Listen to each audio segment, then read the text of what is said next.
So if you've clicked on this video, you're probably trying to get an idea of what actually happened in the Manchester United-Liverpool pre-season friendly last night, trying to understand why the game ended 3-0 to Liverpool and what sort of performance it was from both sides. Were Manchester United completely outclassed and were Liverpool deserved 3-0 winners? In my opinion, we weren't outclassed. I think there were periods of the game to make an argument that we were actually the better team across the 90 minutes. But ultimately what's happened in this game is that the fundamental weaknesses in our side that we have seen throughout the last 12 months are still there. And Liverpool completely exposed them in this match. And for that reason, I think Liverpool do deserve to win this football match. I've seen a lot of people and the commentators during the game were talking about how it was a flattering scoreline on Liverpool that they won 3-0, but I don't agree with that. I really don't. I think Liverpool did their jobs the way they were supposed to do them. Like, I'm quite public and I'm quite verbal about the fact that when we lost 7-0 to Liverpool, that I still believe to this day that Manchester United should have won that match, because for the first 42 minutes of that game, Manchester United dominated the entire game, created 3 golden opportunities, missed them all. Liverpool didn't have a sniff of goal, bar one offside goal, that before they then went 1-0 up, and in the second half Manchester United crumbled. This match was not like that match. Manchester United did have a lot of chances in the first half, and I can even bring up the first half stats for you right here. You can see here, yes, we had slightly less possession, but 9 shots, 4 on target, to Liverpool's 4 shots with 3 on target. But the problem is, we were conceding chances. So it's not like we were missing chances and in full control of the game, because the fundamental flaws in our team last season were, even when we were playing well, we weren't scoring goals. When we gave away the ball, we were so vulnerable in midfield that our defence was far, far too exposed. And even when we had the ball, we were turning it over too much, which then allowed the midfield to then be out of position, which then created the chances. And that's what happened in this game. We played some really, really good stuff in that first half. Like, I'm basically only going to report on the first 70 minutes, because from 70 minutes to 90 minutes, it really wasn't worth talking about. Both sides were full of kids plus reserves. So that's not a fair reflection of either of these two sides going into the new season. But the first 70 minutes were.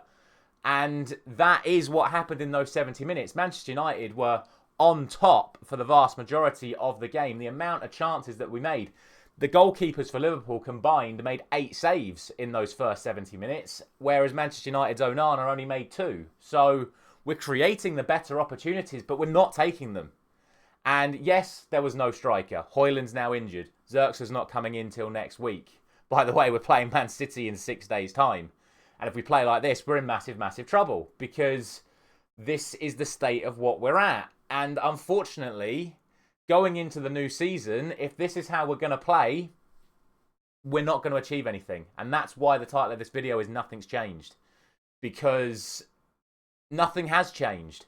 Like, you can talk about the style of play, how we're now playing 4-2-2 and we're pressing higher up the pitch and we've got a higher line. But style of play changes are all well and good up to a point. But if the fundamental mistakes that we were making last season haven't been addressed, then nothing has actually changed and these results will just keep on coming. We're giving the ball away too much in midfield.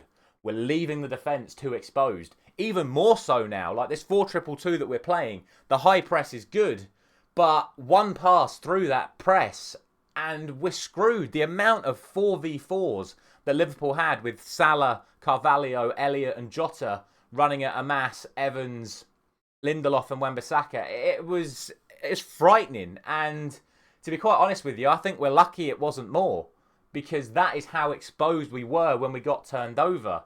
And that is what the real concern is that we can play some really good football. We can create the chances that we created in this game, but if we're not taking them, it's suicidal tactics. It really is. Because if we can't take chances when we're committing so many bodies forward, we're going to lose matches, because we're going to concede goals, because we're leaving ourselves too exposed.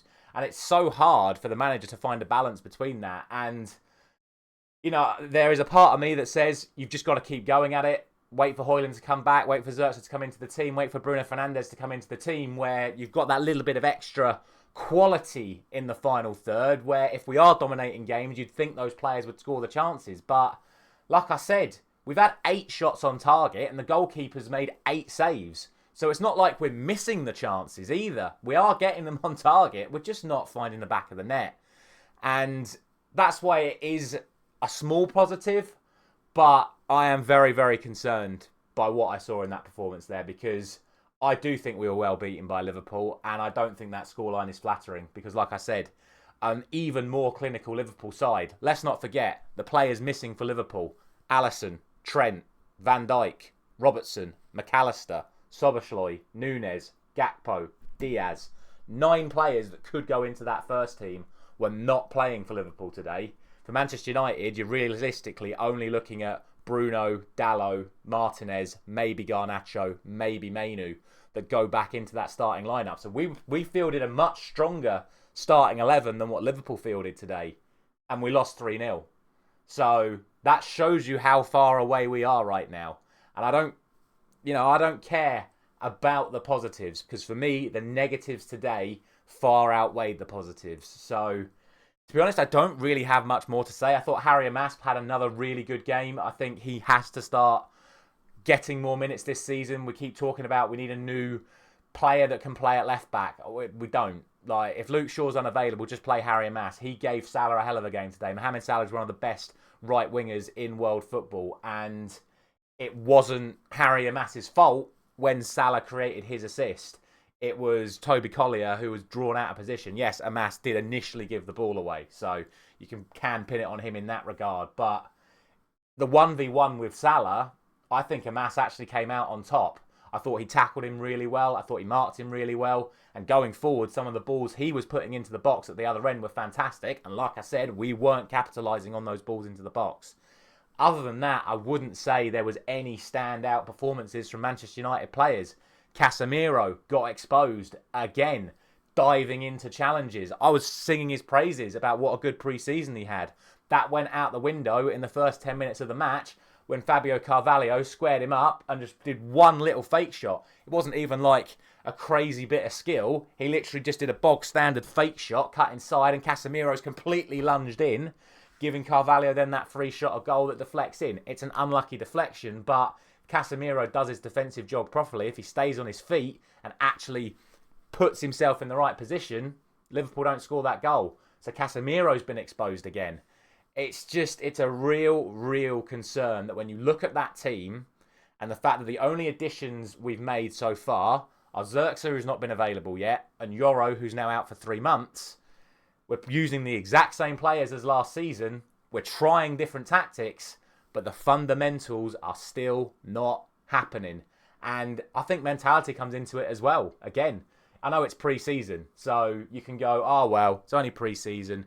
Who cares? The result doesn't matter. I said that. I said the result doesn't matter when we lost to Arsenal. I said the result didn't matter when we lost to Rosenborg. The result matters when you lose to Liverpool. The result always matters when you lose to Liverpool. I don't care if it's pre-season, under 18s, the Champions League final. Whenever you play Liverpool, the result matters. And when you lose 3-0 to Liverpool, it matters even more, because that is a massive statement from them that their new manager has already got the better of our manager.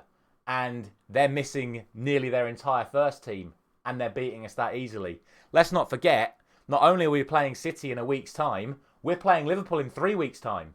The date today is August the 4th. We play Liverpool on September the 1st. That is less than 4 weeks away. We are not in a position to compete with this Liverpool side in 4 weeks' time. I'm telling you that now. If we play like this in 4 weeks' time, we will lose to Liverpool again.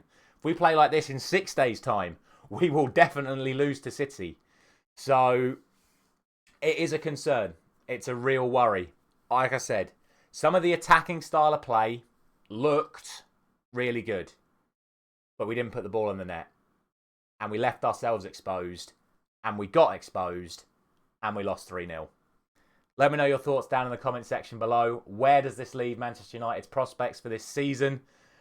I honestly don't know. I think right here, right now, I think top four is a long, long way away when you look at the likes of Arsenal, Liverpool, City, Villa, Newcastle, Tottenham, even Chelsea. I know they got beat by City last night themselves, but worrying signs. We've played 4 proper pre-season games so far. Sorry, 5 pre-season games so far. We lost to Rosenborg. We beat Rangers. We lost to Arsenal. We beat Real Betis 3-2, despite being way the better side in that game. We only won 3-2. And now we've lost 3-0 to Liverpool. Not a good look going into the Community Shield in 6 days' time. Thank you very much for watching.